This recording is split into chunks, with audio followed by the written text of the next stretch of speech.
គ្រប់ជំរាបសួរពុកម៉ែបងប្អូនទាំងអស់គ្នាសូមអញ្ជើញមកធ្វើប្រហុកលីងជាមួយនឹងខ្ញុំក្នុងថ្ងៃនេះមុខម្ហូបមួយមុខនេះញ៉ាំបាយអស់ពី3ចានអីអត់ទាន់ដឹងឆ្អែតទេគឺឆ្ងាញ់មែនតើតោះឥឡូវនេះសូមអញ្ជើញមកទស្សនាតើយើងមានគ្រឿងផ្សំអ្វីខ្លះអញ្ចឹងគឺយើងមានសាច់ជ្រូក3ជាន់ចំនួនកន្លះគីឡូប្រហុកសាច់ចំនួន1ខាំបើបងប្អូនអត់មានប្រហុកសាច់អាចប្រើប្រហុកយើងធម្មតាហើយយកទៅក្លុកឬក៏ចិញ្ច្រាំក៏បានដែរយើងមានស្ករត្នោតចំនួន1ស្លាបព្រាប៊ីចេងចំនួន2ស្លាបព្រាកាហ្វេសម្រាប់សាច់ជ្រូកបីជាន់គឺយើងធ្វើការចិញ្ច្រាំឲ្យបានម៉ត់បែបនេះហើយសម្រាប់កាសាំងវិញគឺយើងធ្វើការឆ្កៀលឲ្យបានម៉ត់ល្អដូចនៅក្នុងវីដេអូដែលខ្ញុំបង្ហាញដើម្បីងាយស្រួលនៅក្នុងការចម្អិនណាបងប្អូន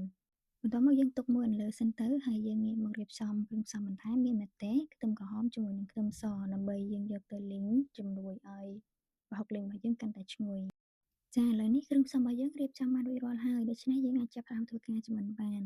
សម្រាប់ខ្ទឹមសខ្ទឹមក្រហមនិងម្ទេសយើងធ្វើការរំលីងទៅវិញទៅមកឲ្យឡើងក្លិនឈ្ងុយសិនហើយយើងទុកមួយអន្លើសិន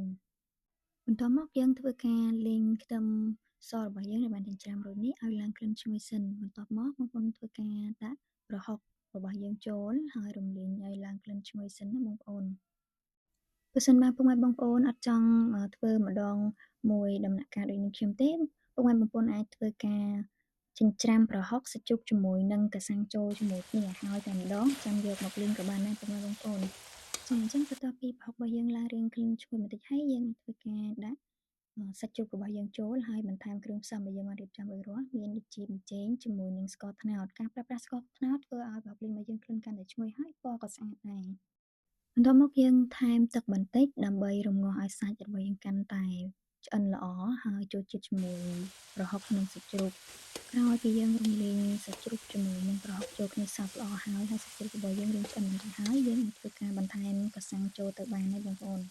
ដើម្បីឲ្យជាតិជូរចេញពីកាសាំងបានល្អគឺយើងធ្វើការថែមទឹកបន្តិចហើយរំងាស់វាប្រហែលជា2នាទីពេលនោះវានឹងចូលជាតិគ្នាល្អហើយ